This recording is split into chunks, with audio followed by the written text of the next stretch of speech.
Hi, ask టాక్స్కి స్వాగతం, సుస్వాగతం. నా పేరు Adiraj Satyanarayana, hypnotist, HRD trainer, psychologist.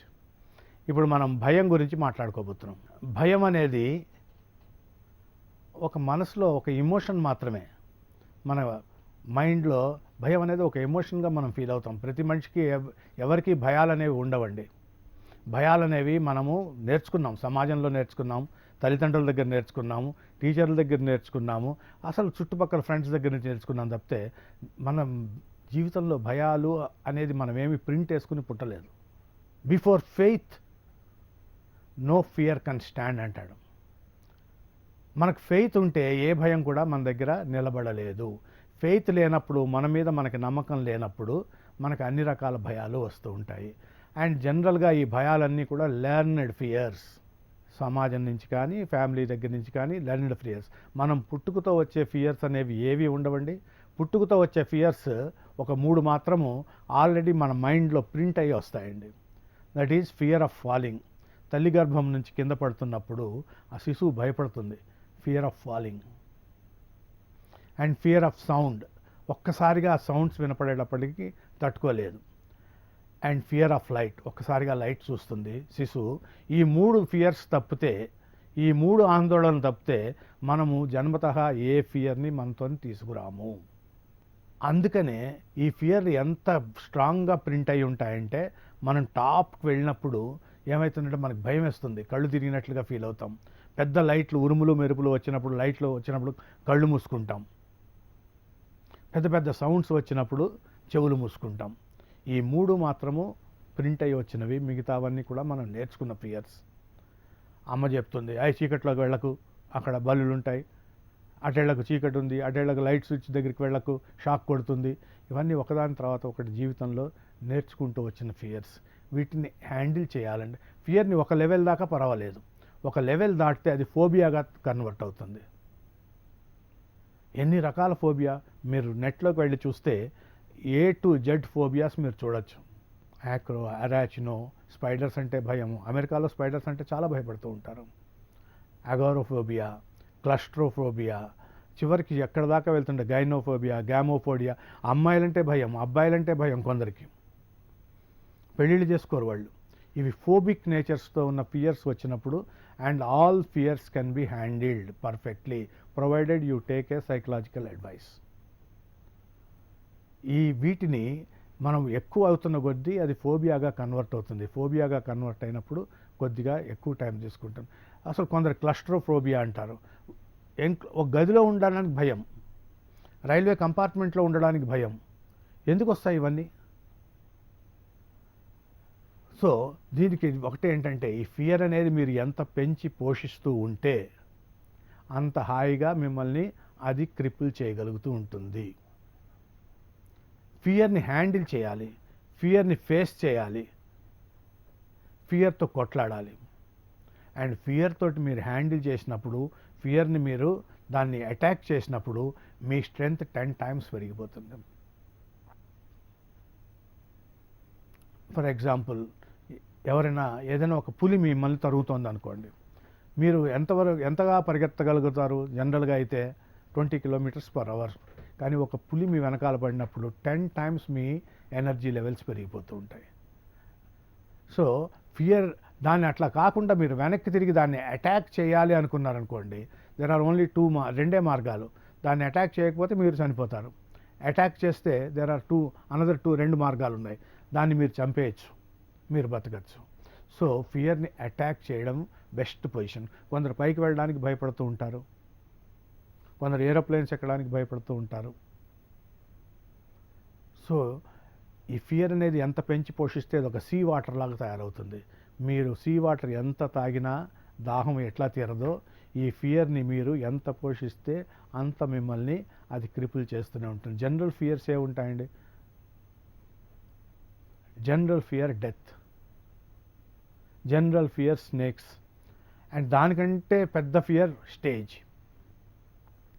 ఏ ఫియర్నైనా 1కి 2 సార్లు 3 సార్లు ఫేస్ చేసినప్పుడే ఆ ఫియర్ పోతుంది. స్నేక్స్ మీకు భయం, ఆ పిల్లలు పాములు పట్టే వాళ్ళ ఇంట్లో పిల్లలకి భయం ఎందుకు ఉండదు? అంటే మైండ్ మైండ్ ట్రాప్ అంతే అది. ఇది భయం అని చెప్పి మనకెవరో చెప్పారు, భయపడుతున్నాం. అగో బూచాడు వస్తున్నాడు, దెయ్యం వస్తుంది అనగానే ఆ భయాలు మైండ్లో ప్రింట్ అయ్యాయి. అవి అలాగే మనని భయపెడుతూ ఉంటాయి. వీటిని మనము దాన్ని ఫేస్ చేసినప్పుడు ఏమవుతుందంటే భయం ఆటోమేటిక్గా మనకి అభయాన్ని ఇస్తుంది. ఎలాగా? ఒక భయం వేసింది. ఆ భయం వేసినప్పుడు మీరు ఒక మేడ మీద ఉన్నారు, ఒక హారర్ మూవీ చూస్తున్నారు. ఈ హారర్ మూవీ ఎట్లా చూస్తారు మీరు? భయం ఉంటే మీకు ఫస్ట్ టైం భయపడతారు, సెకండ్ టైం చూస్తారు, థర్డ్ టైం చూసేటప్పటికి ఏమవుతుంది? భయం పోతుంది. అలాగే హారర్ మూవీ 3 సార్లు చూస్తే మీకు భయం ఎట్లా పోతుందో, ఎనీ ఫియర్ని మీరు 2-3 సార్లు ఫేస్ చేస్తే భయం పోతుంది. Stage fear very easy. 2-3 సార్లు ప్రయత్నం చేయండి. ఎందుకు ఫియర్ ఉంటుంది స్టేజ్ మీద? అండర్ ప్రిపరేషన్ వల్ల ఫియర్ ఉంటుంది. మీరు సరిగ్గా ప్రిపేర్ కాలేదు, ప్లాన్ చేయలేదు, ప్రాక్టీస్ చేయలేదు, అందుకని మీకు ఫియర్ ఉంటుంది. దాన్ని సరిగ్గా ప్రాక్టీస్ చేయండి, ప్రిపేర్ కండి, ఆటోమేటిక్గా ఫియర్ తగ్గిపోతూ ఉంటుంది. లిఫ్ట్ ఎక్కడానికి కొంతమందికి భయం.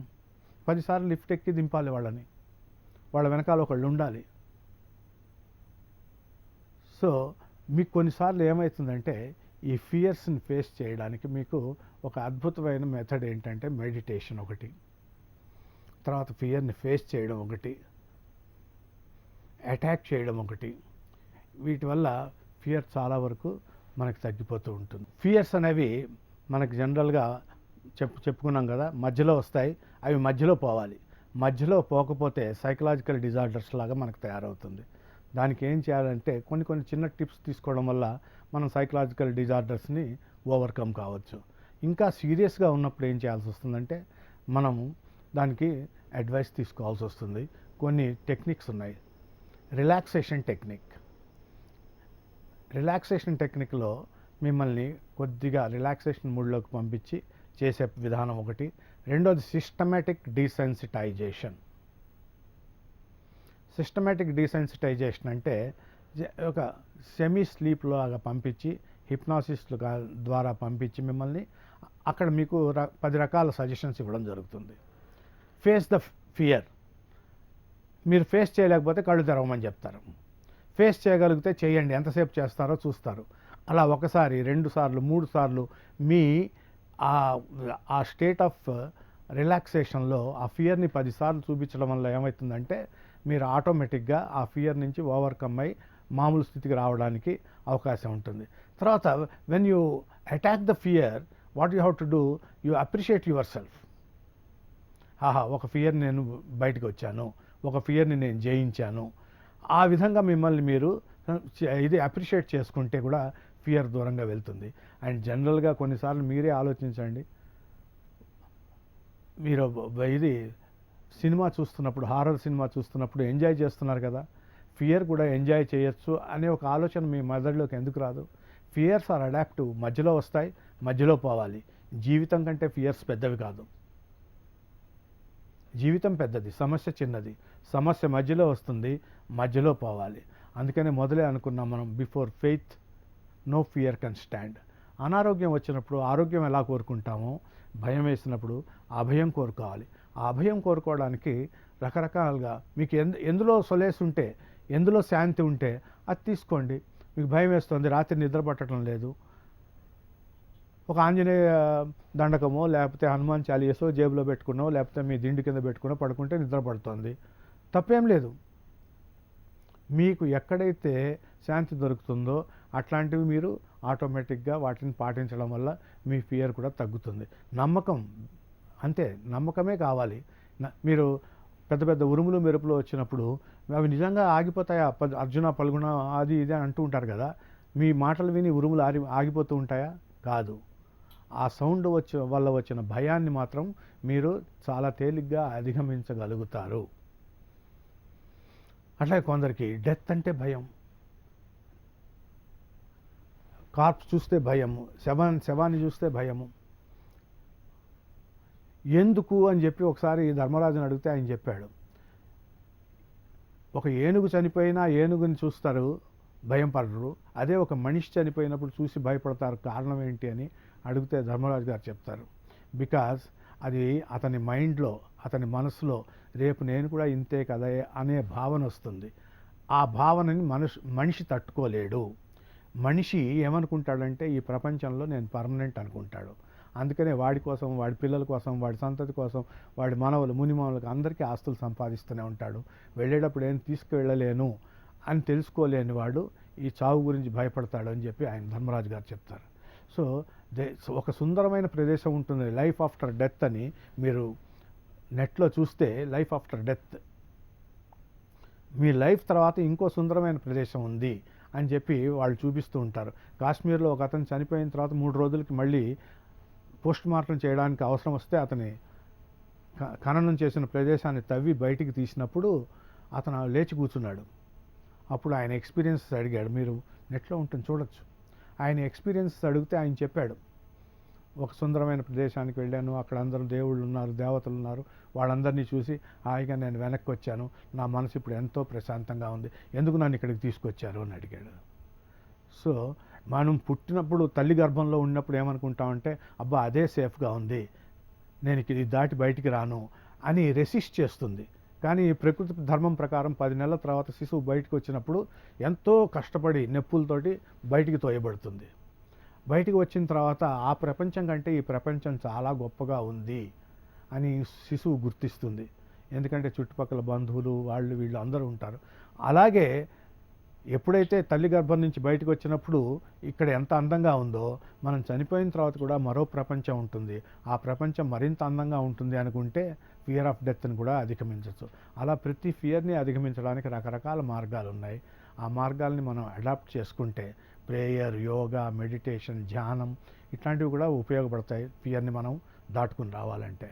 సో వీటిని ప్రాక్టీస్ చేస్తూ మనం ఫియర్ని అధిగమిస్తూ సమస్య మధ్యలో వచ్చింది, సమస్య మధ్యలో పోవాలి అని అనుకుంటూ ఫియర్ని ఓవర్కమ్ చేయొచ్చు. Thank you.